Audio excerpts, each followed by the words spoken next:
하나님이 자기 형상 곧 하나님의 형상대로 사람을 창조하시되 남자와 여자를 창조하시고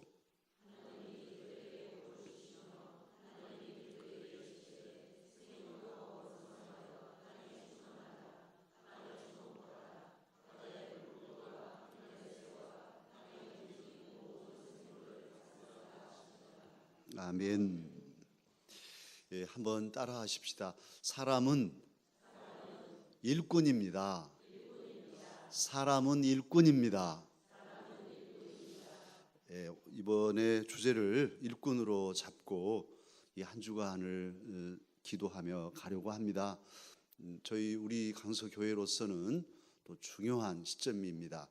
4월 우리 영등포 노예는 항상 4월 마지막 주 화요일 노예입니다. 그때는 이제 우리 장로님들 3분 이렇게 노예 허락을 받아야 선출할 수 있어요. 우리가 아무리 시간을 정했어도 노예에서 안 됩니다. 그러면 못 하는 거예요. 그런데 뭐 큰 차질이 없이 되리라 보고 다 우리 선거 일정까지 노예 막 끝나면 허락 받아서 바로 그 다음 주 4월 30일 주일에 선거에 들어가게 돼 있고 다 후보까지 이제 사진까지 다 지난주일에 게시했습니다. 이 일을 놓고 후보들은 물론이지만 또 뽑아야 할 우리 모든 성도들이 이 한 주간을 깨어서 기도하면서 우리 주님 고난당하신 이 주간에 주님의 그 고난의 의미와 또 주님의 사람으로서 우리는 어떻게 주님을 위해 살아갈까, 이런 일들을 말씀 안에서 정리하고 다짐하고 또 기도하고 그렇게 준비해서 이 소중한 일을 이루려고 합니다. 그래서 오늘 첫째 날 모든 사람은 일꾼이다 하는 주제를 가지고 오늘 말씀을 보려고 해요. 우리 인간은 직립하지요. 갓난아이 낳아서 우리도 그랬습니다만 꼼지락거리고 이것이 좀 뒤척이기라도 했으면 하는데 뒤집으면 또 뒤집었다고 막 이렇게 하고 이제 뽁뽁 기어다니던 녀석이 벌떡 일어서서 아장아장 걷는데 얼마나 신기한가요? 또 걸어 다닙니다. 넘어지기도 하지만 그렇게 걸음마를 배워서 머리를 하늘로 두르고 서는 직립하는 존재. 그래서 이 직립하는 인간을 호모 에렉투스라고 부릅니다. 직립한다는 게 엄청나게 중요한 사건이에요. 기어다니는 녀석이 일어난다는 건 이건 정말 기절초풍할 기적이 일어난 거예요. 우리 인간은 머리를 하늘을 두르고 사는, 하늘로 향하고 사는 존재입니다. 얼마나 하나님이 귀하게 지으셨는지요. 오늘 하나님의 형상대로 우리를 지으셨다 그렇게 말씀하시죠. 그렇게 세워진 존재는 우리 인간은 또 생각하는 존재. 그래서 호모 사피엔스. 그래서 사고하는, 생각할 줄 아는 존재로 하나님 우리를 지으셨습니다. 그런데 거기 하나 덧붙인다면 호모 라보란스, 노동하는, 일하는 인간은 일하는 존재로 지으셨어요. 오늘 본문이 그 사실을 우리에게 증거합니다. 방금 여러분이 읽으신 28절 말씀 다 함께 일하는 존재인 인간을 찾으면서 읽겠습니다. 하나님이 그들에게 복을 주시며 하나님이 그들에게 이르시되 생육하고 번성하여 땅에 충만하라. 땅을 정복하라. 바다의 물고기와 하늘의 새와 땅에 움직이는 모든 생물을 다스리라 하시니라. 오늘 보면 하나님께서는 사람을 남자와 여자로 지으시고 그들에게 복을 주셨어요. 근데 복을 주셨는데 그 복이 뭐냐면 일을 주신 거예요. 일이 복일까요? 화일까요? 사실은 타락 이전의 일은 복이에요. 복. 하나님이 오늘 말씀하시잖아요. 그들에게 복을 주시며 이르시되 무슨 일을 하라고 했냐면 생육해라. 여기도 우리 총각들도 있고 그런데 아가씨들도 있고 시집장가 가서 애들 많이 낳아야 돼요. 그게 복이에요. 복. 나는 시집도 안 가고 그냥 홀로 살 거예요. 결혼해도 요즘에는 애기 안 낳고 저희 조카네도 지금 애기 안 낳고 살아요. 아니, 돈도 많은데도 안 합니다. 귀찮고 또 거기에 에너지 다 소모하니 우리 둘이 잘 살자. 그런데 그건 아니에요. 하나님은 생육하라. 이건 명령이에요. 생육하라. 복의 명령. 하면 복 된다는 거예요. 복으로 주셨어요. 생육하고 그냥 생육이 아니라 번성하고 땅에 충만한 이런 일들을, 이것도 일이잖아요, 하게 하셨어요. 그리고 또 뭐라고 하시냐면 땅을 정복하라. 그리고 바다의 물고기와 하늘의 새와 땅에 움직이는 모든 생물을 어찌하라 하십니까? 다스리라. 이런 것들이 다 일인 거예요. 이것을 하나님 대신 청지기 의식을 가지고 하나님이 맡겨서 인간들에게 너희들이 다 이걸 가지고 돌봐라 이렇게 맡겨주셨습니다. 이것은 복이었어요. 복이에요. 근데 사실 일이 복인 게 일을 안 하면 행복하냐? 그렇지 않아요. 일을 하면 땀 흘리지만 거기에는 보람이 있고 또 일을 통해서 얻어지는 열매들이 있고 또 그걸 재화로 같이 나누고 또 어려운 이웃들을 돕고 이게 다 복이거든요. 그런데 가만히 있고 남이 해주는 것 먹고 살면 복일 것 같지만 우리 몸은 하나님이 그렇게 지으셨어요. 그래서 우리 몸은 막 움직이고 거칠게 먹고 이렇게 해야 건강하고 행복하게 돼 있어요. 조선의 임금들은 다 수명이 짧습니다. 세종대왕 정말 그렇게 훌륭한 임금인데 막 몸이 막 붓고 병이 들어 있었어요. 얼른 죽어 돌아가셨어요. 그분이 한 10년만 더 오래 살았어도 우리나라 역사가, 또 정조대왕 한 10년만 더 오래 살았어도 우리나라 역사가 어떻게 됐을까? 정말 우리 역사가 다 그 왕 지도자 한 사람의, 깨어있는 지도자 한 사람의 일이 제대로만 됐더라면 우리나라 역사가 새로워질 수 있어요. 그런데 아쉬워요. 왜 조선의 왕들이 이렇게 빨리 죽었냐? 일 안 하니까. 밥도 다 갖다 주고, 세상에 화장실도 그냥 방에서 하면 다 처리해주고, 앉아서 잘만 먹으니 그냥 당뇨 오고 고혈압, 그때는 몰랐죠. 고지혈증 다 여기 다 이런 것으로 죽는 거예요. 일이 우리의 몸과 마음을 건강하게 해줍니다. 그래서 요즘에 막 운동도 하고 막 그러지 않습니까? 이 모든 일들은 하나님이 우리 인간에게 복으로서 주셨어요. 그런데 이제 이 복이 아닌 수고요, 땀 흘림이요, 괴로움이 된 것은 타락한 후예요. 아담과 하와가 타락한 후에는 이제 수고가 있게 됐고 여인들도 해산의 고통이 따르게 하셨어요. 그게 저주로서. 그래서 일 안 하면 내가 밥 못 먹나? 막 이렇게 직장 다니면서 다 고통스러우시잖아요. 대기업 정말 피를 말리는. 그런데 그 대기업 또 들어가기가 더 어려워졌어요. 지금은 더 어려워져서 엊그제 공무원 시험 엄청나게 많이, 9급 공무원 시험을 뭐 얼마 모였다고 그러더라고요. 10몇만 명. 모두 그냥 그렇게 우리나라의 젊은이들이 각각 다양한 재능을 가지고 하나님이 태어나게 하셨는데 전부 공무원에 줄 서 가지고 있어. 그리고 고시 공부하고 일 안 해. 다른 일은 안 하고.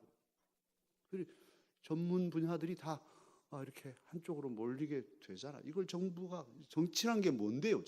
정치가 뭘까요? 대통령이 뭘 해야 할까요? 이 젊은이들의 흐름을 잘 봐서 다 고르게 해주고 이런 교통 정리를 해야 되잖아요.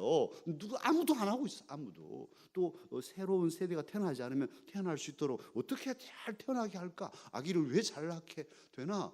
생활이 안정돼야 되는데 젊은이들에게 집중 투자해주고 이렇게 해야 되는데 엉뚱한데 막 돈 수십조를 막 쏟아부어서 해외에 무슨 뭐 자산 구한다고 거기다 쳐넣고 막 파헤쳐서 돈 다 쏟아붓고, 그리고는 젊은이들에는 쥐꼬리만큼. 그러니 젊은이들이 살겠어요?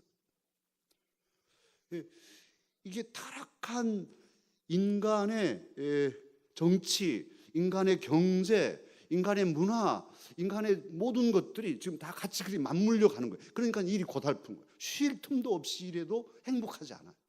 특히 우리 대한민국 사람들 정말 정신없이 야근하고, 우리 교육자들 사실은 저는 월요일은 절대 특별한 일 하면 저는 안 합니다. 편하게 일주일에 한 번이라도 쉬도록. 다른 담임 목사들은 일주일에도 다른 교회는 당번이 있어서 돌아가면서 월요일 당근 뭐예요? 그러니까 당번 당직을 쓰게 하고 뭐 이렇게 하는데 저는 안 씁니다. 그 쉼과 이런 것들이 없이 막 몰리는 이런 일들, 그러니까 일이 괴로움인 거예요. 괴로움. 저 가까이 있는 분들 보면 정말 괴롭게 일하신 것 같아요. 힘들어하시고, 노동이 기쁨이 아니고 이게 벌처럼, 저주처럼 이렇게 가치가 변질되고 말았습니다. 근데 놀랍게도 오늘 본문에서 말씀하는 정복하라, 아니 정복이라는 단어, 카바시라는 단어하고 다스리라, 아니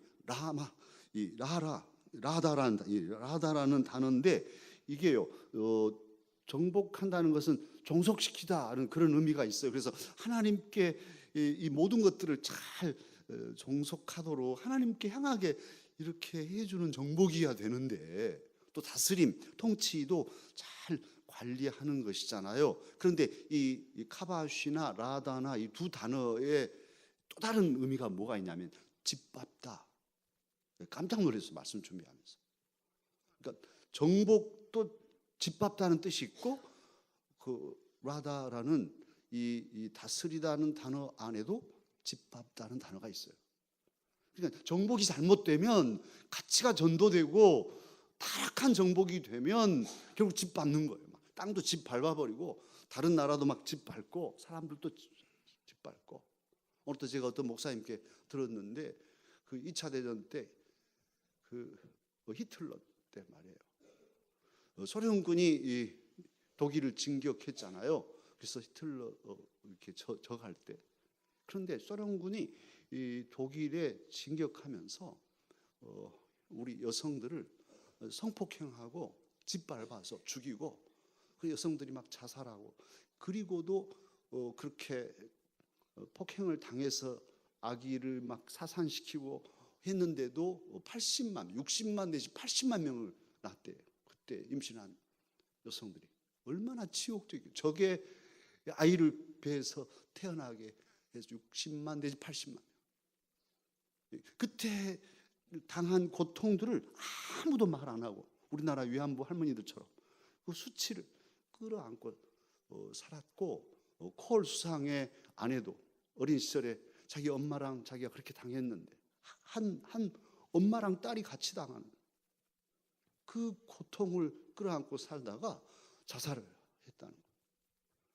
그런데 그 일을 겪었던 80 먹으신 할머니가 그 일을 고백해서 책으로 써내서, 이게 그 목사님 그 책을 읽었다, 그런 얘기셨어요. 그래서 전쟁은 안 된다, 우리나라에 전쟁이 있으면 안 된다, 이런 얘기인데요. 참으로 이런 짓밟은, 사람이 사람을 짓밟아버리는 이런 포악한 정복과 다스림, 정치가 제대로 통치가 안 되면 짓밟아버리는, 군대 동원해, 이번에 계엄군 동원하기를 바라는 사람도 있었죠. 이건 정말이지 무서운 생각입니다. 계엄군을 경험해 보셨나요, 여러분? 계엄군이 와서 통행금지, 우리 저녁 이 심야 우리 겟세마네 기도도 못 할 거예요. 9시 통금 하면은 다 집에 있어야지 어디 꼼짝 못 하고. 군대들이 막 탱크로 시내를 돌아다니고. 좋아요? 그런 나라가 되면 좋겠어요? 통치가 제대로 안 되면, 왜곡되면 범죄로, 죄의 물결 속에서 사람을 짓밟고 땅을 짓밟고 모든 것들을 짓밟아버리는 이런 통치로 왜곡되기 때문에 노동이, 그게 고통이 되는 거예요. 일이 아니라 고통인 거예요. 저주고. 사랑하는 강사가 여러분, 오늘 저녁 뭐 그런 정치적 얘기를 하려고 이런 말씀을 드리는 게 아니에요. 오늘 말씀이 우리에게 주도하는 것은 본래 하나님 우리에게 복으로 일하게 하셨다는 거예요.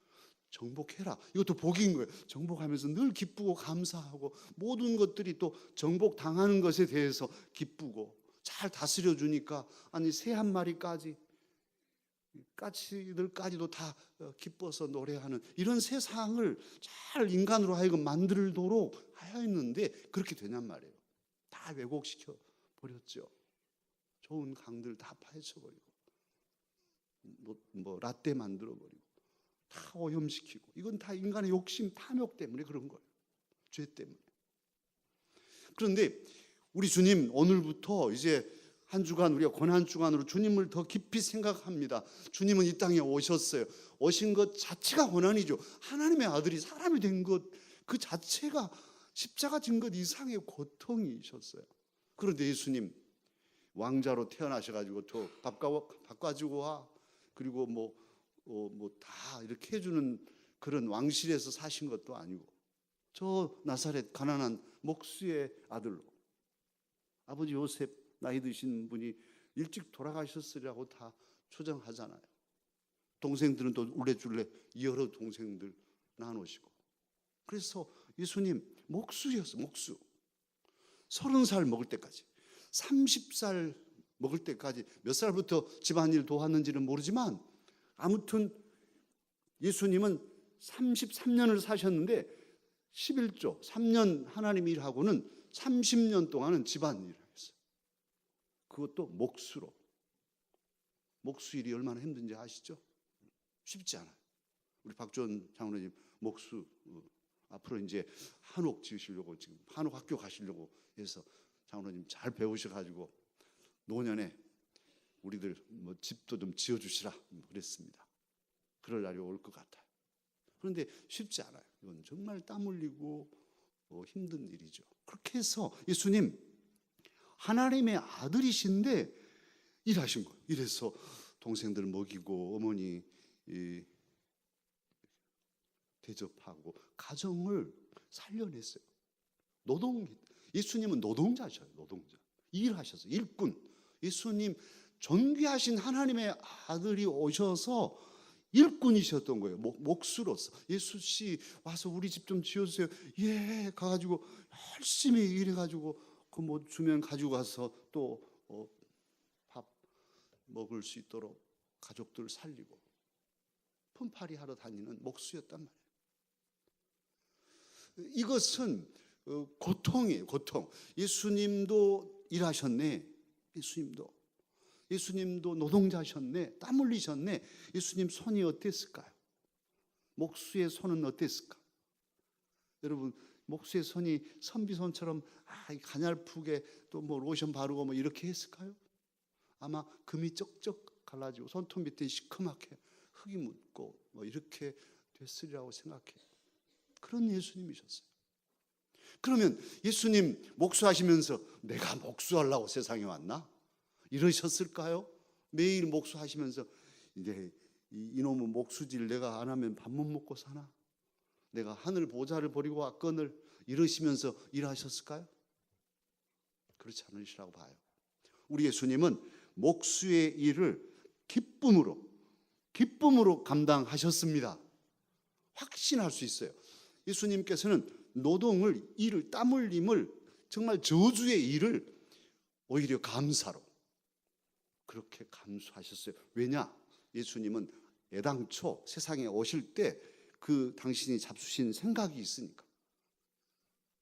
마가복음 10장 45절 예수님 인자가 온 것은 섬김을 받으려 함이 아니라 섬기려 하고 자기 목숨을 많은 사람의 대속물로 주려 함이니라. 우리 주님 친히 말씀하셨어요. 나는 그렇게 뭐 하러 왔다고 말씀하셨습니까? 섬기러 왔다는 거예요. 그러니까 좋게 말하면 섬기는 거지 나는 종 되려고 왔다. 너희들의 종이다. 이렇게 말씀하셨어요. 그러니 어머니 안 섬기셨겠어요? 어머니 십자가에 달려서까지 요한에게, 사랑하는 제자에게 내 어머니다, 어머니를 맡기시잖아요. 그 정신이 오락가락하는 그 죽음의 순간까지도 어머니를 잊지 않으신 분이 예수님이셔요. 그 사랑으로 어머니를 섬기니 일이 저주겠어요? 이 일이 기쁨이고 감사하고, 내가 하나님의 아들이지만 인간으로서 인간의 어머니인 내 어머니 마리아를 섬기고, 내 동생들 섬기고, 주변에 가난한 사람들 내가 노동해서 일해서 섬긴다는 것은 기쁨이다. 나는 섬기러 왔다. 그러셨을 거라고. 예수 그리스도께서는 그렇게 노동의 가치, 노동의 그 의미, 이것을 회복시키시고 뿐만 아니라 우리 전 인간의 존재를 새롭게 회복시키고 구원하시기 위하여 오신 섬김의 종이셔요. 그러니까 일 자체도 의미를 새롭게 하신 분이 예수님이셔요. 이제 우리들의 문제입니다. 목사님, 저도 마찬가지고, 목회를 내가 이렇게 안 하면 못하나? 뭐 이렇게 하면서 원망하고 불평하고 목회할 수 있어요. 뭐 섭섭한 것으로 따지면 막 여러 가지 섭섭한 거 있을 수 있잖아요. 뭐 이런 내 속도 몰라주고 뭐 저쩌고 이렇게 할 수 있어요. 그러나 저는 행복합니다. 저는 감사해요. 저는 어제 우리 이순기 목사님, 전정목 목사님, 나 그 감사. 난 정말 감사하다. 우리 교회가 크지 않지만 우리 교회가 같이 평안하게 서로 이렇게 아기자기하게 살아가는 얼마나 감사한지. 저 역시도 욕심을 버리고 어떻게 하든지 건강한 교회를 만들려고 의미를 새롭게 하니까 기쁜 거예요. 기쁜 거예요. 여러분도 기쁘시고. 우리는 예수님께서 회복해 주신 전 삶, 의미를 새롭게 하시기 위하여, 구원하시기 위하여 오신 예수님이시잖아요. 그 예수님을 구주로 믿는 저와 여러분이니 그리스도인으로서는 노동의 의미를 오늘 이 시간부터 새롭게 하자고요. 목사님, 저도 새롭게 하고, 여러 우리 장로님들, 권사님들, 집사님들 다 마찬가지. 가사일, 뭐 밥그릇 깨시면서 이렇게 하면서 내가 이놈의 집구석에 시집 와가지고 뭐 저쩌고 그러지 말도록, 내가 있어서 내가 알아주지도 않는 빨래하고 밥하고 막 이거 복잡한, 남편은 알아주지도 않고 도와주지도 않고 뭐 큰 벼슬이나 한 것처럼 와가지고 떡 소파에 들어놓아가지고 텔레비전 리모컨 자기가 다 가져가가지고 이것 갖고라 저것 갖고라, 이거 참 막 화가 머리끝까지 나더라도 내 인생은 뭐요? 이런 생각이 들더라도 오늘 저녁부터는 우리가 예수님 안에서 예수님을 믿는 사람으로서 우리 주님은 어떻게 가정을 섬겼을까? 목수로서 30대 시대까지 온 마음으로 나는 섬기러 왔습니다 하고 가족을 섬기셨을 그 예수님의 사람으로서 이제는 노동의 의미를 회복하고, 내가 있어서 우리 자녀들이 건강하게 자라고, 내 남편이 바깥 출입을 하고 직장에서도 그래도 직장 생활을 해서 뭐 뒷구리만 한 월급이라도 지금 매달 빠짐없이 가져오고, 이렇게 내가 없으면 어떻게 됐을까? 그래, 내가 소중하다. 내가 이 일을 기쁨으로 감사함으로 감당하자. 이런 일의 의미를 새롭게 회복하는 이 저녁이 되기를 우리 주님은 원하시고, 여러분의 담임 목사를 통해서 이 말씀을 증거케 하십니다.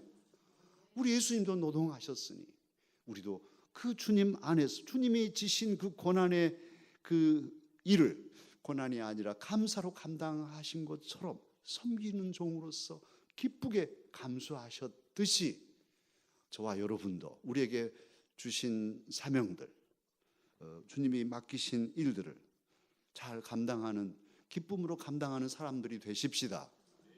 이걸 가리켜서 만인제사상설이라 합니다. 사실은 예수님 안에서 보면 하나님은 우리를 다 부르신 거예요. 그래서 저는 목사로 부름을 받고, 뭐 구두수선 하신 분들은 구두수선하는 일로 하나님 부르시고, 뭐 우리 윤 집사님 에이지 에텍 이 사업의 일꾼으로 또 부르시고, 그렇게 막 다 맡겨주신 거예요. 다 각자 다 하나님이 나의 일터, 이건 정말 기절 초풍하도록 깜짝 놀랄 은혜. 어떻게 나에게 생명을 주시고 그래도 이런 일을 하게 하셨을까? 우리 가정, 어떻게 나에게 가정을 주셨을까? 가정이 없는 사람이 너무나 많아요. 저 시리아 사람들은 집이 다 무너지고 가족이 다 죽어버려서 혼자 남아서 엉엉 우는 사람도 있어. 가족이 없어져 버렸어. 그런데 우리는 가족이 있어요. 이게 하나님의 은혜, 내 사명의 자리들이란 말이에요. 이 터를 하나님이 나를 부르셔서 여기 있게 하시고 이 일을 감당하게 하셨네. 할렐루야. 감사한 마음으로 오늘부터는 나의 가정 또 뭐 내가 맡은 여러 일들을 의미를 새롭게 하고 우리 주님 묵상하면서 주님은 어떻게 그 목수의 일을 하시며 사명을 준비하셨을까? 나도 내 주님 그 발자취 따라서 주님의 마음으로 나의 일을 감당하리. 그런 결단이 이 저녁 있기를 주님은 원하십니다. 이제 잠깐 기도하겠습니다.